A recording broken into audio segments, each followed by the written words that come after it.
महाभारत में अनुशासन पर्व में भीष्म पितामह कहते हैं कि यदि कोई व्यक्ति 12 वर्ष तक बिना नागा किए एक नियम का पालन करे तो 12 वर्ष के उस नियम का प्रभाव ये होगा, जिस देव को चाहेगा, जिस ब्रह्म को चाहेगा, जिस रूप को चाहेगा अपने सामने प्रकट कर सकता है।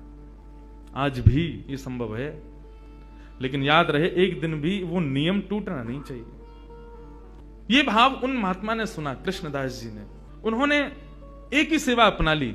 जब कथा में सुनकर के गए कि 12 वर्ष तक कोई नियम अपना लिया जाए और 12 वर्ष तक उसको बेनागा पूर्ण किया जाए, जिस देव को चाहोगे, जैसे चाहोगे वैसे उसका दर्शन हो सकता है।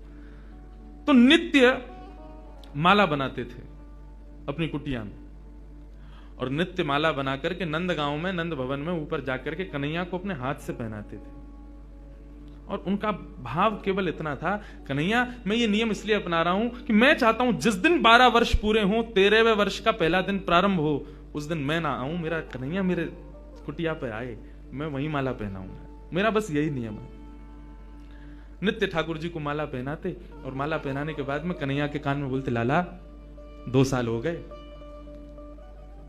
केवल 10 साल रह गए। माला पहनाते, कन्हैया केवल 5 वर्ष रह गए, कन्हैया अब केवल 1 ही वर्ष रह गया, कन्हैया अब तो 6 ही महीना रह गए, कन्हैया अब तो 15 दिन रह गए, अब तो नाचते हुए जाते हैं माला लेकर के, कन्हैया अब तो 1 ही हफ्ता रह गो। रोज माला पहना में, गर्मी पड़े, सर्दी हो, वर्षा हो, खांसी हो, जुकाम हो, बुखार हो, नहीं छोड़ते थे अपना नियम।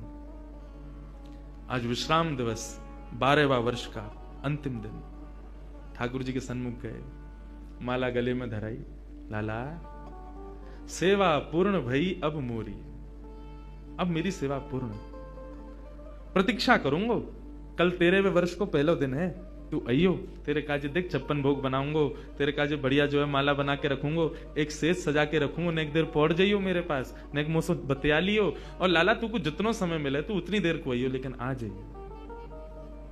और प्रणाम करके उल्टे पांव जा रहे हैं। बोले कि इसका मतलब क्या है? बोले अब कल मैं आऊंगा नहीं, और लाला तू नहीं आयो ना तो जीवन में भूल जाइयो कि मैं कभी आऊंगा।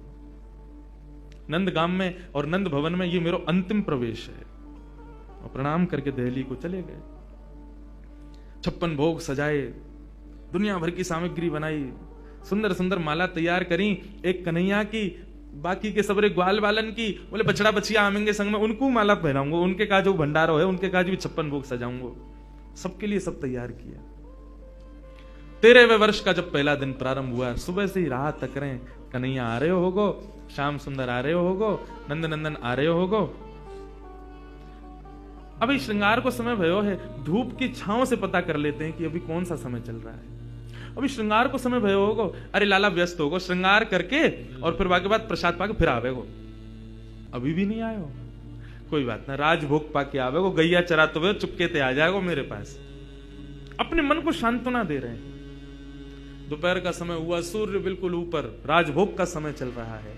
कन्हैया आ रहे होगो, बार बार जामे गुलाब जल लेकर के और छींटे मार करके आ जामे। थोड़ी देर में धूप के ताप से, गुलाब जल से वो पृथ्वी फिर से सूख जाती। ठाकुर जी नहीं आए। गैया चरा के दूर चलोगे होगो, शाम को आवेगो, लौटते समय आ जाएगो, 4 बजे आ जाएगो। सूर्य अस्ताचल को जा रहा है, वो प्रतीक्षा कर रहे हैं। कन्हैया आ रहे होगो, गुलाब जल को छींटा करें, बार बार माला पे जल छिड़क दें, कहीं कोई मक्खी बैठ नहीं जावे 56 भोग पे, वाको विचार करें और फिर देखने लगे कन्हैया आ रहे होगो।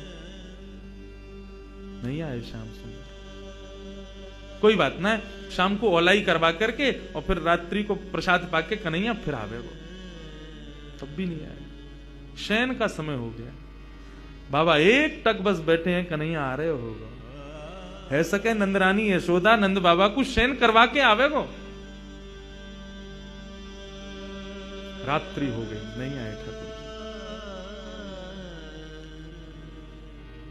कृष्णदास जी मुस्कुराने लगे।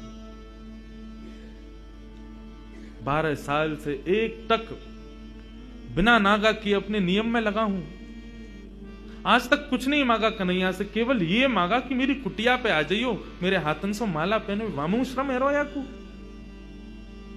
तुरंत अपने 56 भोग को पूरा एक पोटला बनायो, माला उठाई, सब सामान वहां से तुरंत धर लियो और कुटिया में तालो लगा करके बाबा निकल गए नंदगांव से। बोले जीवन में नहीं आऊंगा, मेरे जीवन को सबसे बड़ा अपराध है गयो, मैंने 12 साल या कन्हैया को दे दिए या श्याम सुंदर को दे दिए। अरे काय बात को श्याम सुंदर, काय बात को कन्हैया, काय बात को दयालु, एक भक्त की एक मनोकामना ना पूरी कर सके। नारायण अब यहां पे जैसी जाने लगे तो मार्ग में गायों का झुंड जा रहा था। जैसे उस झुंड में प्रवेश करने लगे, सोचते हुए जा रहे हैं, कुछ विचार नहीं हो रहा है। जैसे भीतर प्रवेश करने लगे इतने में ही एक ग्वारिया आया, ग्वारिया ने आकर के हाथ पकड़ो, बाबा बाबा बाबा गैया चढ़ जाएंगी ऊपर। पीछे मुड़ करके देखो तो नन्नो सो एक बालक, ऊंची धोती पहनी, सिर पर स्वाफा पहनो भयो है और एक लठिया को अपने कंधा पे लगा करके वापस दोनों हाथन को टांग करके और बाबा के पास आयो है। बाबा गैया चढ़ जाएंगी, अभी मत जाओ, गैयान को जान दो पहले। बाबा बोले कौन की गैया है ये? बोले नंद बाबा की गैया हैं।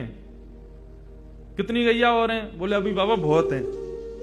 कितना समय लगेगा? बोले बाबा अभी समय लगेगा, इन्हें सबने जान दो फिर तुम चले जाइयो, तब तक यहां बैठ जाओ, आ जाओ, उन्हें मोते बतिया लो। बाबा बैठ गए, पूछने लगे कहां से हो, क्या हो, कैसे, कहा, सब बात चलने लगी। बोले वो सब बाद में बताऊंगा, बाबा ये बताओ यहाँ में तो देसी घी की सुगंध आ रही है, या मैं कहा धरो भीतर? बोले अब कहा बताऊं तो को, ये छलिया माखन चोर ऊपर बैठो का कपटी एक नंबर को, या के काजे 56 भोग बनायो, आयो नहीं, जा रहा हूं छोड़ छाड़ के। बाबा तो फिर या को का करोगे? बोले आप का करूंगा, नेक दूर जाके मैं खा लूंगा। बोले नेक दूर जाके का खाओ, यहीं खा लो, नेक नेक मुंह को दे दियो। बाबा बोले हाँ ठीक है भाई, चल यहीं खा लें। पोटली खोल करके सब निकाल के सामग्री और बाबा ने खाई, ले तू भी ले ले। बाबा मेरे हाथन में गोबर लग रहा है, गंदे हरे धोबे जानो पड़ेगा, कहां तो जल लाऊंगा, तो कैसे होगी? बोले आप खवाए दो ना अपने हाथ से। बाबा बोले अच्छा ऐसे ही तेरो स्वामी, ऐसी सबरे गांव के बहु सेवा करवावे, तुम सेवा करवा लो। जान भी प्रेम ते ना दे रहे मुंह को, अब वो अपनी सेवा करवावे गो, पूरा गांव ही 100 है। बाबा एक स्वयं पामे और प्रभा सेवा ग्वारिया को पवा में, फिर स्वयं पामे, फिर ग्वारिया को पवा में, पवाते पवाते पवाते बाबा ने जैसी ग्वारिया को देखो नेत्र लाल पड़ गए, नेत्रों से अश्रुधार बह रही है। बोले अब रो काई को रोए? बोले मैं यहां मारे रो रहा हूं बाबा, तुमने आज माला ना धराई मुख को। बाबा ने कि कौन है वो तुम? इतने में ठाकुर जी खड़े भये, श्याम स्वरूप प्रकट भयो, मोर मुकुट प्रकट भयो, लकुटी प्रकट भई, वंशी प्रकट भई। ठाकुर जी को सर्वांगीण स्वरूप प्रकट है गयो और प्रकट है करके बाबा को दर्शन देने लगे। बाबा मैं आ गयो, प्रसाद पा लियो, ले माला पहना मुकू। आज मेरो पूरे दिन मन ना लगो, क्योंकि 12 साल से रोज तेरे हाथन की बनी माला नित्य मेरे अंग को स्पर्श करती। मुझ को ऐसा ना लगता कि माला स्पर्श कर रही है, मुझ को लगती कि मेरो कृष्णदास मुंह से लिपटो भयो है। आज पूरे दिन व्याकुल रहो बाबा में, मुझको जल्दी अपनी माला पहना, और तू माला पहना के आज मेरो आलिंगन कर ले। कृष्णदास क्रोध में देख रहे हैं, नहीं पहनाऊंगा, आज नहीं पहनाऊंगा, आज ये माला किसी और के गले में जाएगी। ठाकुर जी बोले कौन के गले में? बोले मैं यह विचार कर रहा हूं कि मैंने बरसानो जावे को मन बनायो तो कन्हैया प्रकट है गयो। यदि ये माला जाकर के किशोरी जी को ही धरा दूंगा और वहीं जाकर के उनके चरणन में ही रहूंगा, जहां जावे की इच्छा मात्र से कन्हैया प्रकट है गयो। यदि वहीं निवास करूंगा तो कन्हैया तो रोज आवेगा। ठाकुर जी हाथ पकड़े, पांव पकड़े। कृष्णदास बोले अब ना रुकूंगा, अब तो किशोरी जी के चरणन में ही जाके रुकूंगा। सीधे दौड़े, पीछे पीछे ठाकुर जी दौड़ रहे, अरे बाबा रुक जा, अरे नेक रुक जा, मेरी सुन तो ले। बोले जो कहनी है मां अदालत में आके पेशी करियो, अब तो मैं वहीं रहूंगा। दौड़ करके गए और जाकर के सबसे पहले अपना नाम बदलो, अब ते मैं राधा दास। किशोरी जी के चरणन में जाकर के माला धरा दी और जैसे प्रणाम करके किशोरी जी को देखो है तो वही किशोरी जी में श्याम सुंदर, वही श्याम सुंदर में किशोरी जी, ऐसा भाव उनके सामने प्रकट है गया।